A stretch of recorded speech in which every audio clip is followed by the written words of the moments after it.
Bonjour à tous, merci de nous retrouver pour ce nouveau numéro de Tous Frères. En 2021, un rapport de plus de 2000 pages détaille l'ampleur des abus sexuels dans l'Église catholique.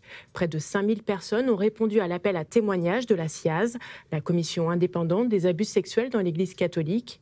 Bien sûr, derrière ces chiffres, des victimes en Outre-mer. Alors, comment apaiser la douleur lorsqu'on a été abusé, blessé, meurtri ? Comment se remettre quand l'agresseur fut la personne de confiance, voire même le confident? Pour le comprendre, nous sommes allés auprès de ces victimes. Certaines ont bien voulu témoigner et rompre le silence, à l'instar de cette femme. Nous découvrirons aussi dans ce reportage l'initiative du diocèse de Martinique, l'ouverture d'une antenne d'écoute pour libérer la parole de toutes les personnes en souffrance. Julien pense encore ses blessures, abusé par un prêtre lorsqu'il était enfant à La Réunion. Il nous livrera son témoignage dans quelques instants. Puis, dans la chronique de la semaine, nous explorerons la notion de souffrance dans une autre religion, le bouddhisme. Souffrir parce qu'on ne peut pas dire les choses autrement, c'est ce que traversent celles et ceux qui témoigneront aujourd'hui dans notre émission. Avant de poursuivre, inspirons-nous des textes. Luciano nous raconte l'histoire du buisson ardent.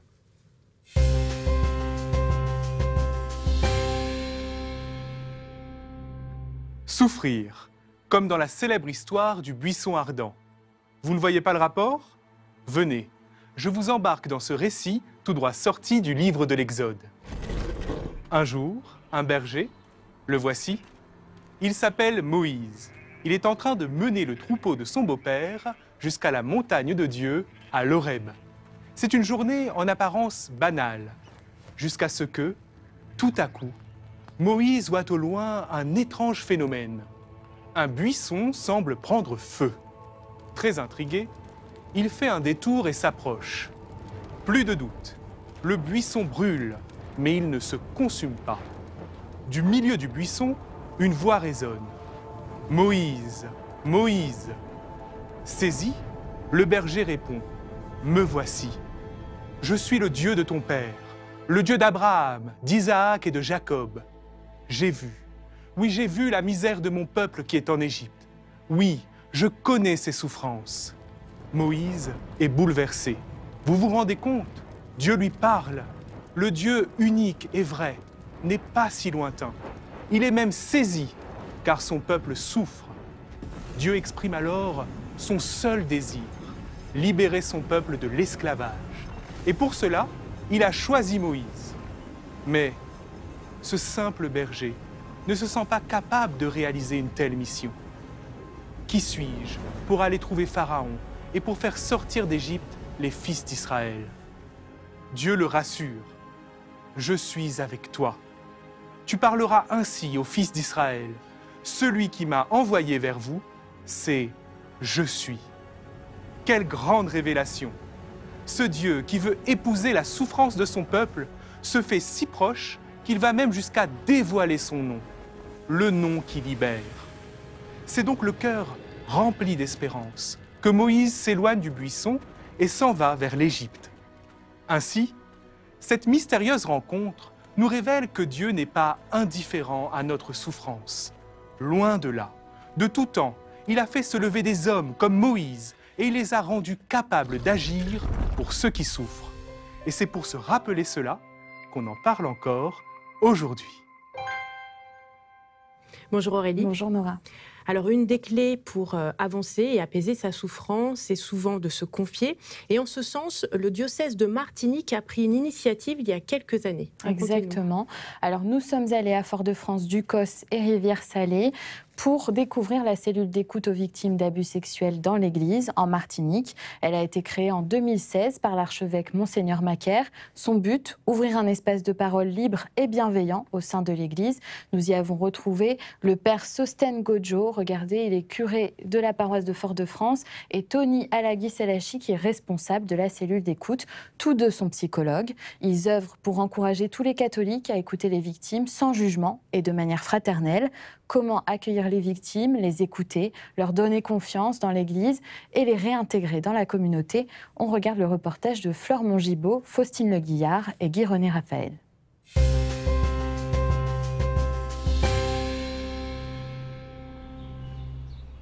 Nous l'appellerons Béatrice. Pendant 2 ans, elle a été abusée par un prêtre, un homme en qui elle avait toute confiance et qui est aujourd'hui condamné. Ce prêtre disait que si on ne l'écoutait pas, on allait atterrir en enfer. Il m'avait donné la clé de sa maison. Je nettoyais, je lavais ses vêtements, les vêtements d'église et tout. Et après, quand il disait à chaque fois que oui, venez chez moi, j'ai besoin de votre aide et tout. C'est comme ça après qu'il m'a pris le piège. Au moment où il a abusé de moi, c'était comme si j'étais vide. J'avais plus rien. Pour moi, il a volé mon âme.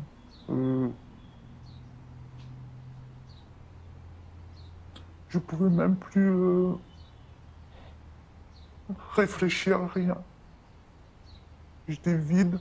Et même en allant à l'église, pour moi, c'était comme si que le bon Dieu n'était plus dans l'église. Il n'y avait plus rien. Et je pouvais en parler à personne parce que qui allait me croire? Rongée par la honte et la culpabilité, Béatrice a gardé son secret pendant de longues années. Témoigner lui a demandé du courage, car parler, c'est loin d'être une évidence. Pourtant, c'est la clé pour s'en sortir. Direction la Martinique, où ce psychologue aide régulièrement des victimes d'abus sexuels à se reconstruire. Un chemin difficile, tant le traumatisme est lourd. Un abus sexuel, c'est quelque chose de très grave pour la victime, puisqu'il y a atteinte effectivement à son corps, mais aussi au niveau psychique. Beaucoup de spécialistes, et je partage son point de vue, parlent de meurtre psychique. Lever l'omerta sur ce sujet est difficile, aussi bien pour la victime que pour l'Église. Ça peut être plus compliqué, et effectivement, au niveau de l'Église, parce que, bon, comme je disais, c'est l'homme de Dieu. Donc, c'est l'homme de Dieu, est-ce qu'on va me croire? Il y a cela. Et puis, je ne veux pas faire du tort non plus à l'Église, en parlant, etc. Et puis, il y a le sentiment de honte aussi, comme je disais, le sentiment de honte et de culpabilité. Libérer la parole, c'est devenu une priorité pour le diocèse de Martinique. Pour ce faire, le psychologue Tony et le père Sostène animent une pastorale de l'écoute.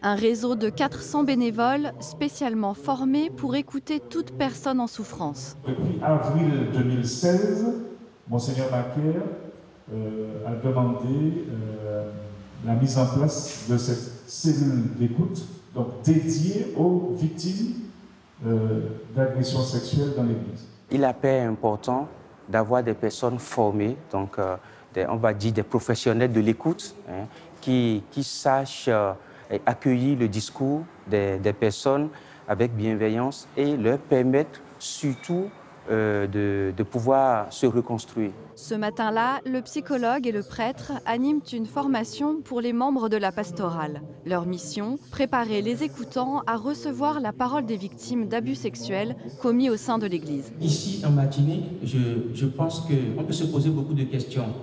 Nous avons eu peu de cas, peut-être parce qu'il n'y a pas d'abus autant ou parce que la parole n'est pas encore suffisamment libérée. Comment allons-nous travailler à éviter ça? C'est toute la société qui devrait faire de la prévention, mettre en place effectivement des espaces ou des espaces de prévention pour éviter effectivement que ça se reproduise. C'est un cheminement que je vais lui proposer sans jamais révéler son secret, mais en aidant la personne même à retrouver la lumière du Christ. Parmi les écoutants, Sylviane. Elle a intégré la pastorale de l'écoute en 2016. Pour elle, que l'Église reconnaisse enfin ses abus est déjà un grand pas. Parler aujourd'hui de cela dans l'Église et en Église, c'est quelque chose, pour moi en tous les cas, c'est une grande libération. Quand une victime se manifeste, celle-ci est alors dirigée vers la cellule d'écoute de l'archevêché. Composée de religieux et de laïcs, elle permet à la personne abusée de parler de sa souffrance sans être jugée. Le fait de rompre le silence, d'avoir un espace aussi dans l'Église, c'est-à-dire là où elles ont été abusées, en fait, hein, par des hommes d'Église, que ça aussi, c'est réparateur. C'est-à-dire que c'est reconnu par l'institution Église qu'il y a eu effectivement blessure, hein, par un de ses membres. À chaque fois que les personnes repartent, elles disent qu'elles repartent d'une autre façon. C'est pas la même personne qui est rentrée. Il n'y a plus le même visage. Quand une victime se présente, elle est écoutée, mais elle est également accompagnée pour se reconstruire. Et après, nous leur expliquons toute la démarche possible pour pouvoir se relever. Et donc, nous leur demandons s'ils ont porté plainte et nous leur expliquons comment le faire. Voilà. Et puis, il y a un accompagnement psychologique qui leur est proposé. Et il y a aussi un accompagnement spirituel. Un accompagnement spirituel qui permet à la victime d'apaiser ses souffrances et de reprendre confiance dans l'Église. Que ta grâce vraiment s'opère dans nos cœurs pour que nous soyons disponibles et pour que nous puissions accueillir dans l'amour, dans la charité, la bienveillance. À ce jour, en Martinique, 3 victimes ont été reçues par la cellule d'écoute de l'archevêché. Nous nous connectons maintenant avec Marie Dorin de Vaucresson à Paris. Elle est présidente de l'INIR, l'instance nationale indépendante de reconnaissance et de réparation. Cette instance est chargée de faire reconnaître la souffrance des victimes, une reconnaissance pouvant parfois faire l'objet d'indemnisation financière. Bonjour Marie Dorin de Vaucresson. Bonjour. Bonjour madame. Bonjour. Alors, on connaît depuis 2021 la SIAZ, mais on ne connaît pas forcément l'INIR. Est-ce que vous pourriez nous expliquer un petit peu comment fonctionne cette institution? Bien sûr. Vous le savez, l'INIR est née justement dans la suite directe de la SIAZ et elle a pour objectif de porter le devoir de justice et de réparation à l'égard des victimes de pédocriminalité dans l'Église, c'est-à-dire des personnes qui ont subi mineures des violences sexuelles au sein de l'Église, que ce soit par des prêtres ou par des laïcs en responsabilité d'Église. L'instance est née de la volonté des évêques, vraiment dans la ligne directe du rapport de la SIAZ. L'objectif est d'offrir une démarche, comme le proposait ce rapport, de reconnaissance et de réparation. C'est-à-dire la possibilité de parler de ce qui s'est passé, mais surtout de parfois avoir davantage d'explications sur les conditions dans lesquelles ça s'est passé, pourquoi ça s'est passé, comment on peut expliquer qu'il y ait eu de tels manquements de l'Église et que ça ait pu se passer, et puis construire avec les personnes une démarche de réparation. C'est un parcours très individualisé qui permet à chacun de trouver un chemin d'apaisement, comme ça a pu être évoqué dans le reportage qu'on vient de voir. Et quel est le message en fait que veut envoyer la conférence des évêques de France en mettant en place cette instance inédite? Est-ce que c'est une façon aussi d'obtenir ou de demander le pardon? Alors, la démarche de l'Église de France, elle est d'abord d'assumer cette responsabilité et de reconnaître que ça ait pu se passer en son sein. C'est évidemment une démarche qui s'adresse d'abord aux personnes victimes, là où elles en sont.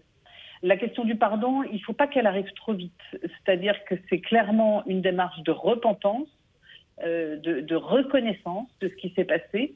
Et puis, quand la personne victime est prête à entrer dans une démarche de pardon, c'est-à-dire d'accepter que l'Église, qu'un responsable d'Église puisse lui demander pardon, ce moment vient. Mais la démarche de reconnaissance et de réparation qui est portée par l'INIR n'est pas d'abord une demande de pardon. Elle n'est pas sur ce registre. En revanche, elle est une démarche d'apaisement qui a pour objectif effectivement de réparer la personne, de lui permettre d'aller mieux, mais aussi de réparer le lien de la personne avec l'Église et puis de l'Église avec l'ensemble de la société. C'est ça l'esprit de la justice restaurative dont s'inspire la démarche de l'INIR de reconnaissance et de réparation. Concrètement, vous devez refaire une enquête, vous écoutez les gens, ils vous appellent. Comment ça se passe? Il y a d'abord un témoignage, un nouveau témoignage des victimes?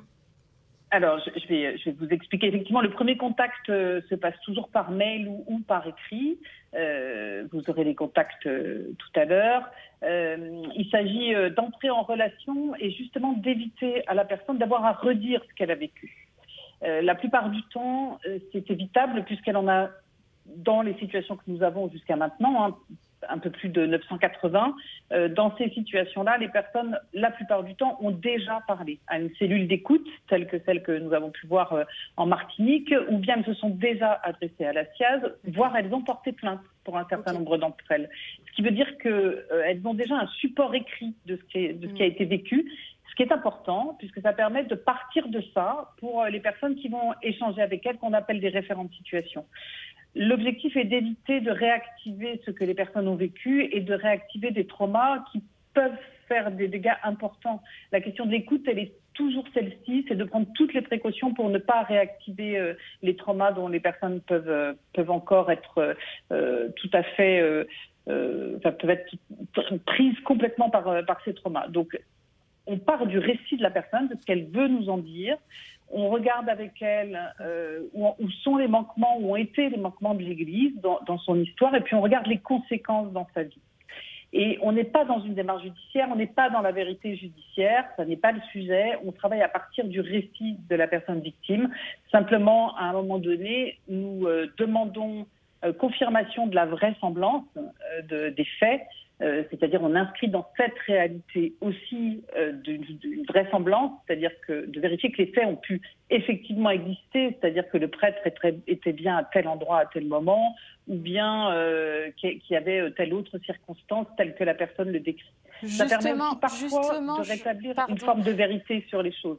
Justement, à ce propos, donc, on part de ceux qui ont une base, donc une plainte.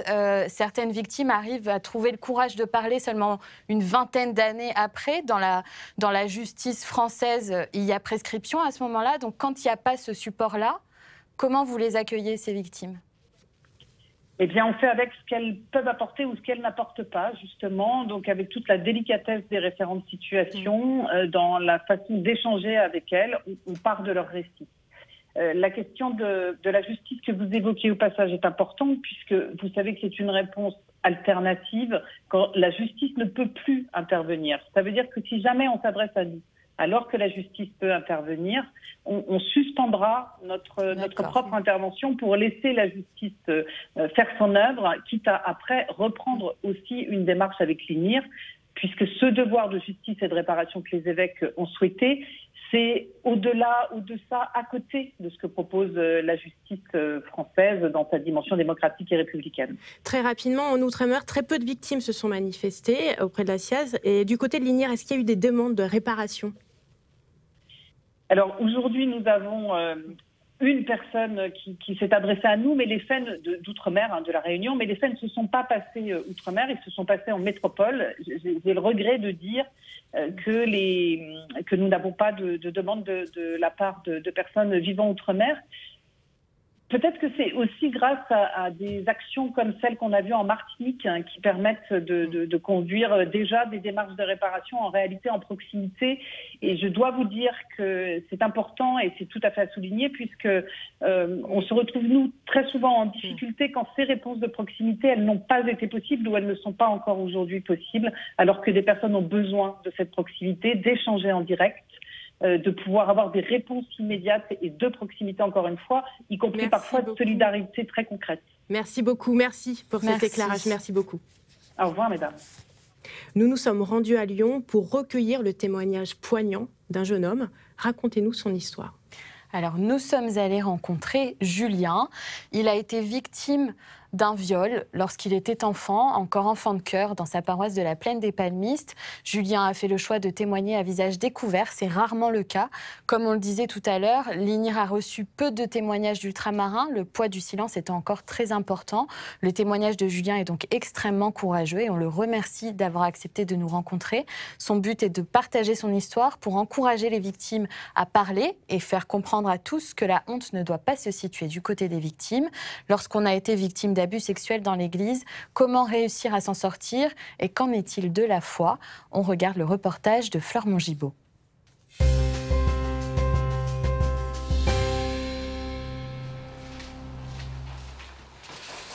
La rencontre avec ce prêtre, ça s'est passé quand j'avais 12-13 ans à peu près. Donc j'ai commencé à devenir servant d'hôtel, donc enfant de chœur à l'île de la Réunion, donc dans ma petite paroisse de village.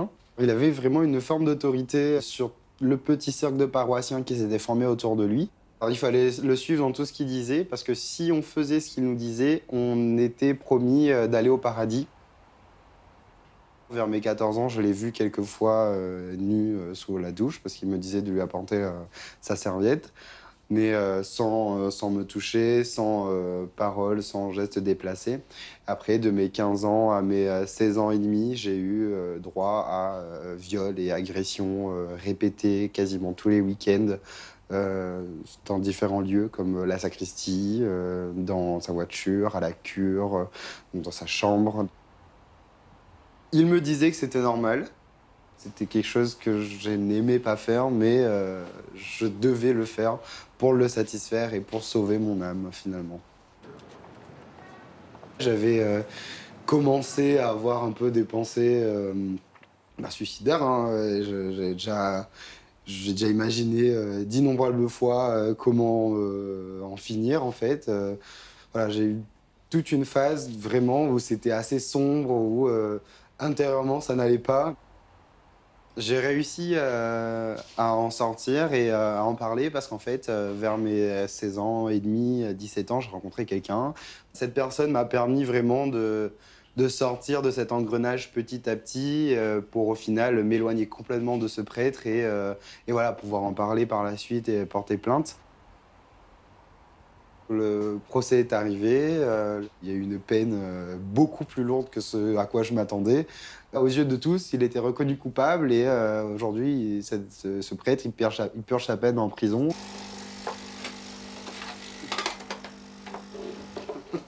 Aujourd'hui, je vis avec mon compagnon, donc Jordan. Hein, ça fait 3 ans qu'on est ensemble et qu'on arrive à mettre une petite vie en place avec pas mal de projets.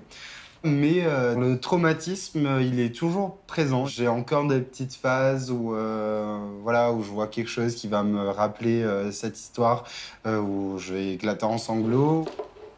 Du coup, pour aller à peu près bien au quotidien, j'essaie de voir assez régulièrement donc, une psychiatre et en parallèle une hypnothérapeute. C'est vrai qu'il y a une réparation financière qui est mise en place par l'Église. Je trouve que c'est bien parce que franchement, les coûts de psychiatre, de psychologue, d'hypnothérapie, ça coûte quand même assez cher. Le fait d'avoir cette réparation financière, ça dit, ben voilà, on paye en fait le préjudice qui a été porté par un prêtre sur ma personne, quoi. Malheureusement, on ne peut pas réparer ce qui s'est passé, on peut pas effacer ce qui s'est passé, mais qu'ils comprennent que qui peut avancer, que c'était pas facile, mais que je suis là et qu'on est là avec sa famille. C'est assez compliqué de retrouver confiance en l'Église parce que c'est quand même l'Église qui a fait que ces actes ont pu se produire et sur moi ou sur les autres. Alors, dans 10 ans, moi, j'aimerais beaucoup déjà faire partie éventuellement d'une association pour aider les autres victimes, une association de parole pour discuter avec elles et échanger sur ce que j'ai ressenti, sur ce qu'elles ressentent. J'essaie d'avancer un peu dans ce sens-là, en fait. Le verbe souffrir prend une place particulière dans la religion bouddhiste. Aurélie, parlez-nous du concept de souffrance. Alors, on va partir des fondamentaux. Dans le bouddhisme, il y a plusieurs écoles. La seule source sur laquelle elles s'accordent toutes, c'est le premier sermon du Bouddha à Bénarès. Dans ce sermon, il énonce 4 nobles vérités. La première, c'est Sarvam Dumka, qui signifie « nous souffrons ». Le bouddhisme s'éloigne donc de nos conceptions habituelles de la souffrance. Pour les bouddhistes, la vie est une souffrance tant qu'on n'a pas atteint l'éveil. La deuxième vérité du sermon de Bénarès, c'est l'origine de cette souffrance, le tanha, la soif, on peut dire aussi la colère, l'envie finalement d'aller mieux, d'être plus heureux, plus riche, plus confortable, d'être ailleurs. C'est ce qui fait que pour eux, chaque humain qui n'a pas atteint l'éveil est en inadéquation avec le réel, ce qui lui crée de la souffrance. Pour les bouddhistes, atteindre l'éveil, c'est justement réussir à se débarrasser de la souffrance en réduisant ce décalage entre notre âme et le monde. C'est la troisième noble vérité.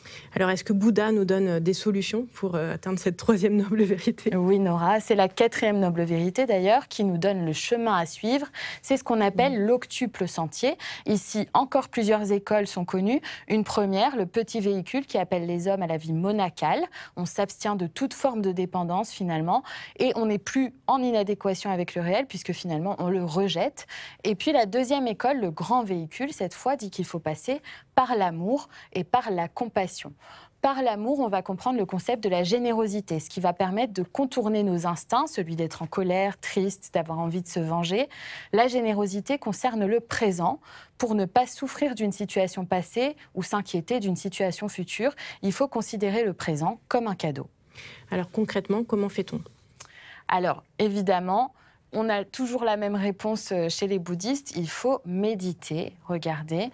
Donc méditer en projetant des images de compassion, d'amour. Plus on médite, plus on acquiert le réflexe d'appliquer cette sagesse à toutes les situations de la vie. Ça permettra aux bouddhistes d'être en état de méditation constante face aux épreuves. En résumé, pour les bouddhistes, l'humain, tant qu'il n'est pas éveillé, est une âme en souffrance. Pour parvenir à la contourner, il faut se tourner vers l'autre, méditer pour apprécier l'instant présent et essayer, en ayant un comportement juste et bienveillant, d'atteindre la sagesse de l'illumination. Il y a plusieurs lectures qui nous ont aidés à préparer cette émission et nous voulons les partager avec vous. Dans un récit autobiographique, Prière de ne pas abuser aux éditions du Seuil, le père Patrick Goujon raconte le travail de reconnaissance des agressions sexuelles dont il a été victime enfant de la part d'un prêtre de son diocèse. Après des années de déni, les souvenirs refont surface. L'auteur se demande comment lui, qui fut formé à l'accompagnement des autres, a-t-il pu rester sourd sur les origines de sa propre souffrance. Je rappelle que ce livre a reçu le prix de la liberté intérieure du Jour du Seigneur. Toutes fins utiles, voici comment rentrer en contact avec l'INIR, l'instance nationale indépendante de reconnaissance et de réparation. Vous avez peut-être des messages de soutien et d'espoir à envoyer à ceux qui ont témoigné avec courage dans cette émission. Contactez-nous sur nos réseaux sociaux et sur notre site internet tousfrères.tv. C'est en Nouvelle-Calédonie que nous trouverons les dernières paroles de l'émission, des paroles que nous laissons à Jean Bernard et à son ami Gabriel. Sur le chemin, ils sont en réflexion. Ils souhaitent une église plus digne et plus respectueuse. À la semaine prochaine.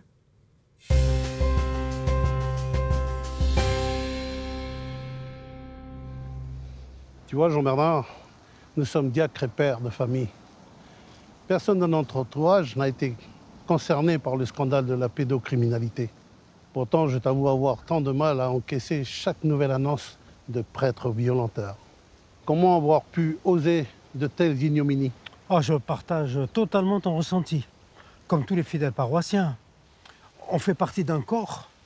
La honte nous submerge. Il y a comme une solidarité dans le mal commis. On souffre pour les victimes. Je pense qu'un mal a été franchi dans cette course au mal mensonge. La profanation de l'innocence par ceux-là même qui devaient incarner l'innocence de Dieu, incapable du moindre mal. Je crois qu'il y a plus grave. La complicité tacite hiérarchique pour sauver l'image perverse d'une église proclamée sainte. En fait, comme la lèpre que tu évoquais, c'est tout le corps de l'Église qui est atteint. Par compassion avec les victimes innocentes, bafouées, salies, puis par connivence native avec le mal. On ne dénonce pas le scandale, on cache, on triche. C'est en fin de compte la chance offerte à notre Église de se convertir par le choix du bien et le rejet sans concession du mal.